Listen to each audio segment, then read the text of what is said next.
Dímelo mi gente, Juan del Barrio MD, aquí con ustedes, a.k.a. el Dr. Cardona, y en el día de hoy vamos a estar hablando un poquito de Cushing's Disease.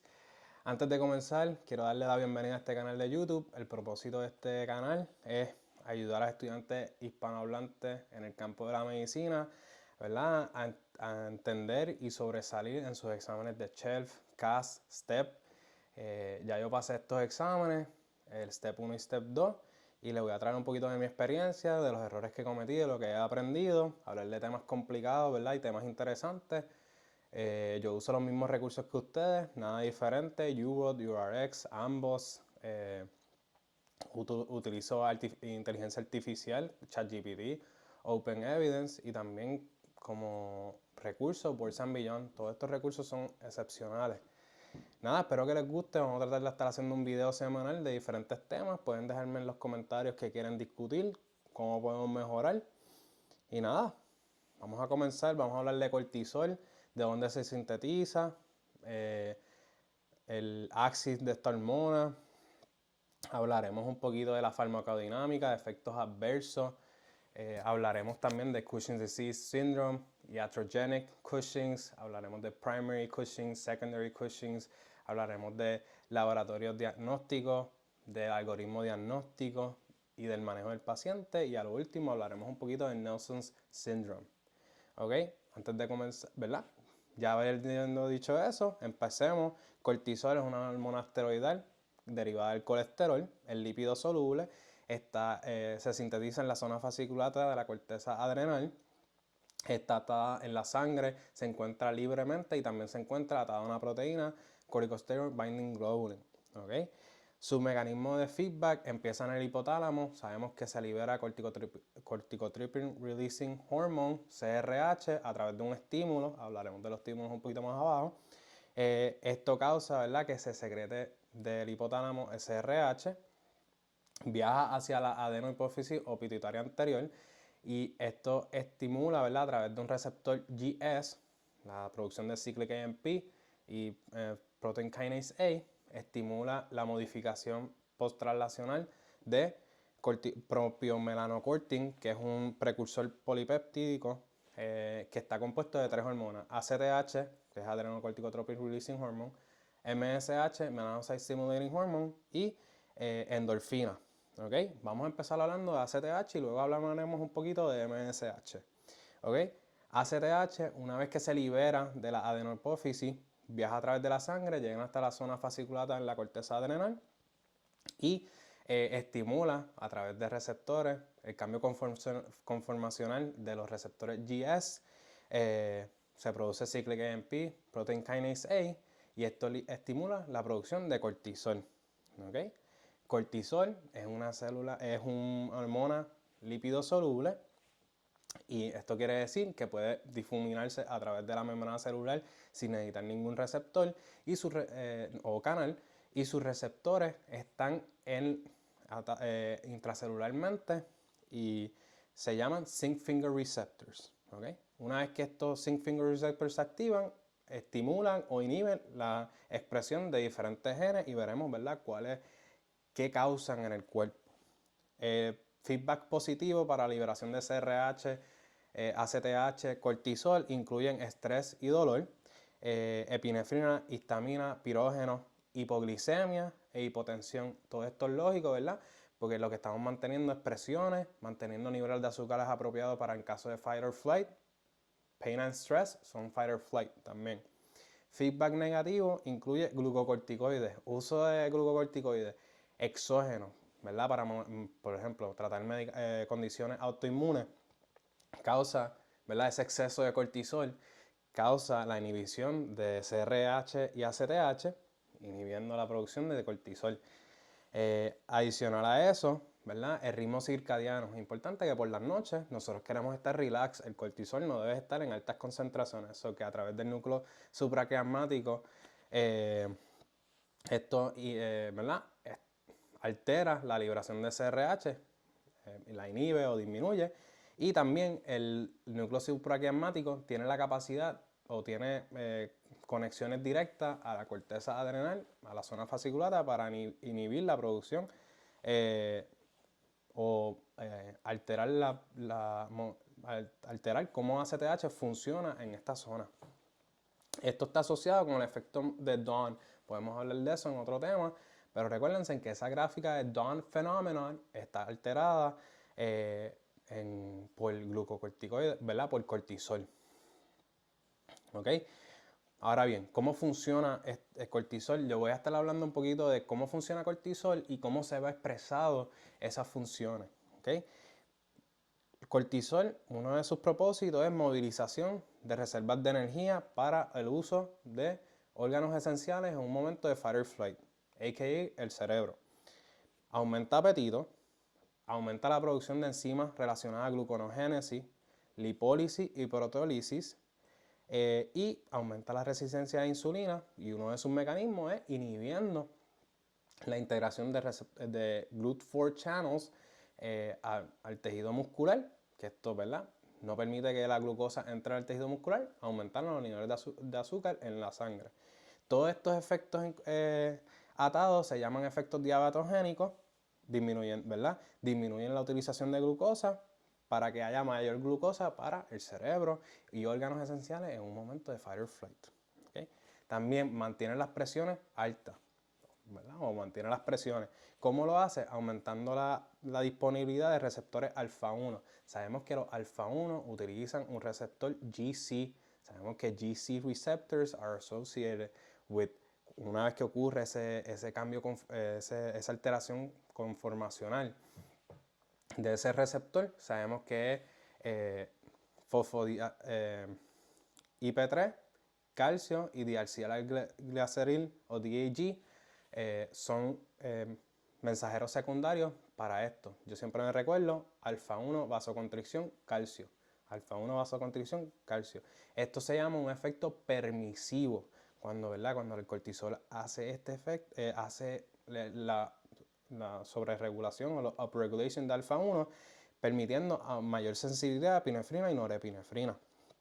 También en altas concentraciones, como son tan parecidas, hace un efecto como aldosterona. Nosotros sabemos que aldosterona actúa en los riñones, es parte del renin-angiotensin-aldosterone system, y tiene un receptor intracelular y causa la retención de agua y sodio y la excreción de potasio iones de hidrógeno. ¿Qué pasa? Cuando está en exceso puede causar hipocalemia y alcalosis metabólica. ¿Qué quiere decir? Que nosotros tenemos que saber cómo se presenta hipocalemia y cómo se presenta alcalosis metabólica, porque no necesariamente nos van a preguntar sobre Cushing disease y si hay disminución o aumento de potasio, en este caso disminución, pero si nos van a preguntar cómo se presenta hipocalemia o qué pasaría si tuvieras Cushing disease, que se viera. ¿Ok? También disminuye la actividad y proliferación de fibroblastos. ¿Qué quiere decir esto? Disminución de producción de colágeno. La disminución de producción de colágeno causa que no se sanen bien las heridas, poor wound healing, y también causa estrías, ¿verdad? Nuestra piel siempre está constantemente regenerándose. Como tiene un efecto antiproliferativo, no permite que se produzca bien la piel, también el colágeno, cambios en concentraciones de colágeno, esto causa que nuestra piel se ponga sensitiva y se ponga frágil. Ahora hablar un poquito más de la farmacodinámica, sabemos que tiene un proceso antiinflamatorio. El doctor Mejía a mí me enseñó que esto es uno de los, si no el mejor medicamento inventado para bregar con procesos inflamatorios. ¿Ok? ¿Qué causa? A través de inhibición de la apoptosis de neutrófilos y la inhibición de demarginación de estos neutrófilos, nosotros podemos ver una leucocitosis predominantemente de neutrófilos. ¿Qué quiere decir esto en palabras sencillas? Un aumento, ¿verdad? Cuando hacemos un CBC vamos a ver altos niveles de neutrófilos en esa lectura y vamos a ver una leucocitosis. ¿Ok? Podemos pensar, inhibición es antiinflamatorio, vamos a ver una linfopenia. No, porque como tenemos unos niveles altos de neutrófilos, que nosotros sabemos que es la mayor concentración de glóbulos blancos en la sangre, pues vamos a ver leucocitosis neutrofílica. Adicional a eso, promueve la secuestración y demarginación de los eosinófilos, monocitos y linfocitos. Esto es importante, está asociado, por eso es que se da para asma. ¿Okay? Nosotros queremos disminución de eosinófilos y monocitos en asma. Por eso es que funciona tan bien ese tratamiento. Pues, ¿qué quiere decir eso? Que nosotros vamos a ver linfopenia y eosinopenia. También es un medicamento antiinflamatorio, una hormona antiinflamatoria, inhibe la fosfolipasa A2. Recuérdense, nosotros tenemos fosfolipasa A2 y va a la producción de leucotrienes y prostaglandina. Sabemos que son enzimas diferentes. Esta inhibe arriba, fosfolipasa A2. Eso es lo importante, ¿verdad? ¿Qué quiere decir eso? Que disminuye los derivados de ácido arachidonic acid, disminuyendo leucotrienes y prostaglandina. Factor más importante que inhibe antiinflamatoriamente este cortisol es el NF-kappa beta. ¿Ok? Importante. Ese es el factor más importante para promover la inflamación. ¿Ok? ¿Qué quiere decir? Que si nosotros disminuimos NF-kappa beta y aumentamos inhibición de NF-kappa beta, vamos a tener un proceso antiinflamatorio. Una vez que se disminuye NF-kappa beta, disminuimos las expresiones de genes proinflamatorios, incluyendo interleuquina 1, que está asociada con fiebre, interleuquina 6, quimotaxis, tumor necrosis factor 1 alfa, que está asociado con granuloma. ¿Qué quiere decir? Uso de granuloma en un paciente, uso de cortisol o glucocorticoides en un paciente que tiene la tuberculosis, va a tener una proliferación de tuberculosis. ¿Por qué? Porque no tiene TNF-alfa. Ya dejó de producir los glucocorticoides, los disminuye. También disminuye IL-12, IL-2 y CXL8, que es un quimotaxis. ¿Okay? También se ata a los promotores de genes antiinflamatorios que causan una transactivación y permite producción de genes antiinflamatorios como IL-10. Recuerden de esa interleuquina, IL-10 es antiinflamatoria. También inhibe la liberación de histamina, importante para asma, porque ¿verdad? No queremos que se libere histamina, solo que es un buen tratamiento para asma. ¿Verdad? Otros efectos adversos, un poquito redundante, pero en la piel, por wound healing, skin atrophy, quiere decir que fácilmente se puede lastimar la piel, se ven las estrías o stretch mark, ¿verdad? Y esto es debido a esa disminución de colágeno, impaired fibroblasts. Se puede ver una acantosis nigricans por la hiperglicemia. Podemos ver tinea, tenemos mayor predisposición a tinea, infecciones de la piel con hongo. Podemos ver púrpura, que son non-blanchable cutaneous lesions por fragilidad de los capilares. ¿Verdad? También podemos ver por vasodilatación en la cara, podemos ver facial pletora o moon faces. También acné esteroidal. Acné esteroidal, a diferencia de otros tipos de acné como un acné inflamatorio, este es monomórfico y se encuentra particularmente en las extremidades y en la espalda, ¿ok? No en la cara. También podemos ver hipertricosis, ¿qué quiere decir eso? Producción excesiva de vellos y no necesariamente tienen un patrón male pattern, pero sí podemos ver que las mujeres pueden tener hirsutismo. También aumenta el riesgo de squamous and basal cell carcinoma, y esto es un poquito, ¿verdad?, lógico en el sentido de que está mayor riesgo a que se lastime la piel, no se está produciendo bien piel, aumenta la probabilidad de que se produzcan células erróneas, aumentando ese tipo de cáncer. En el aspecto cardiovascular, causa hipertensión por el mecanismo que ya había explicado de alfa-1, también de los mineralocorticoides, puede aumentar el riesgo de coronary artery disease y aterosclerosis por esa lipólisis. Aumenta LDL, disminuye HDL, pacientes pueden tener mayor riesgo a condiciones cardiovasculares. Aumenta también el ritmo cardíaco. Estos pacientes pueden tener el famoso Cushing appearance, weight gain, central obesity, buffalo hump, moon faces.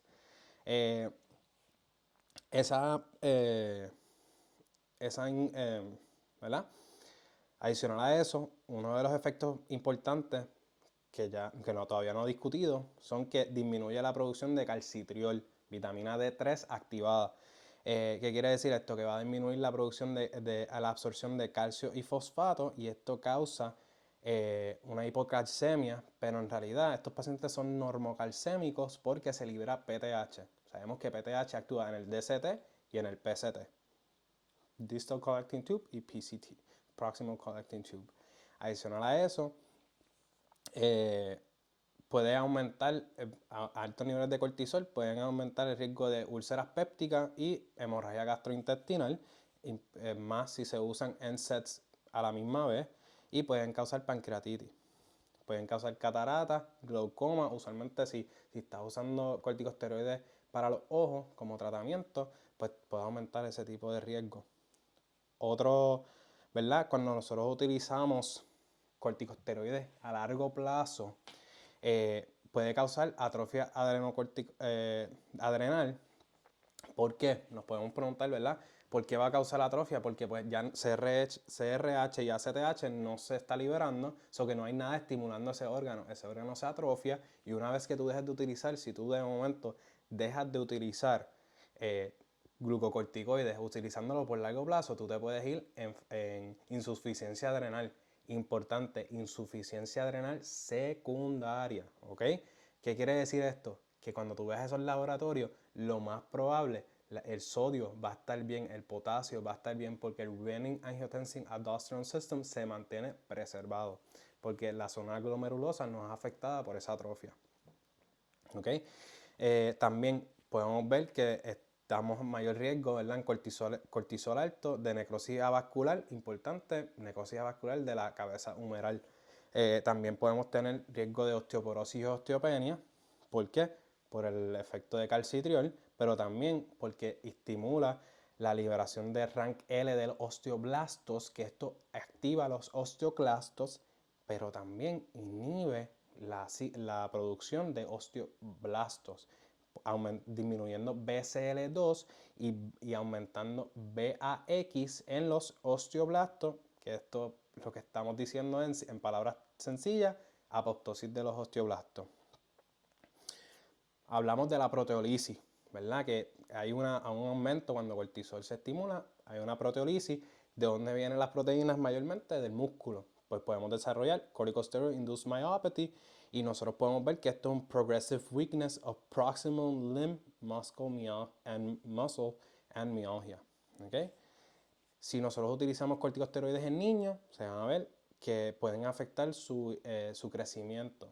Lógico, ¿verdad? Porque es más catabólico que anabólico el cortisol. Nada, como un efecto inmunosupresivo, hablamos de reactivación de latent tuberculosis por la tumor necrosis factor alfa, pero también si estamos dándole glucocorticoides a alguien o estamos utilizando cortisol, vamos a tener un mayor riesgo de reactivación de CMV o CMV and HSV, herpes. ¿Okay? También inmunosupresivo, opportunistic infections. Nada, en mujeres que podemos ver como esto tiene se asimila, ¿verdad?, esta hormona a los andrógenos, pues puede causar que se inhiba la producción de GnRH, FSH y NLH. Pues en las mujeres se ve amenorrea, hirsutismo, atrofia de los bustos, pero también como se puede ver una virilización de la mujer, deepening of voice, androgenic alopecia. En los hombres, como hay tantos esteroides o tanta cortisol, se pueden convertir en testosterona por cambio de enzima. Testosterona se cambia a estrógeno, ¿verdad? Porque hay demasiada testosterona y esto causa ginecomastia y, ¿verdad?, puede causar acné. Como no hay una estimulación de FSH, LH o GnRH, pues los testículos se atrofian y disminución de densidad de los espermatozoides. En la parte hematológica podemos ver un aumento de hematocrito. Neuropsiquiátricamente podemos ver que estos pacientes son depresivos o también son agresivos. En pacientes que hacen ejercicio y están utilizando glucocorticoides, como hablamos de la disminución de colágeno, pueden tener riesgo de ruptura de sus tendones. Y por último, algo que nosotros podemos saber, ¿verdad? Si el paciente está utilizando muchos glucocorticoides, podemos ver daños al hígado, y podemos verlo a través de aumento de AST y ALT. Si un paciente está utilizando corticosteroides de manera inhalada para el asma, podemos ver que el paciente le puede dar oral candidiasis, pero ¿cómo se trata esto? Con un mouthwash o con un spacer. También puede tener atrofia de los vocal cords y esto puede causar hoarseness.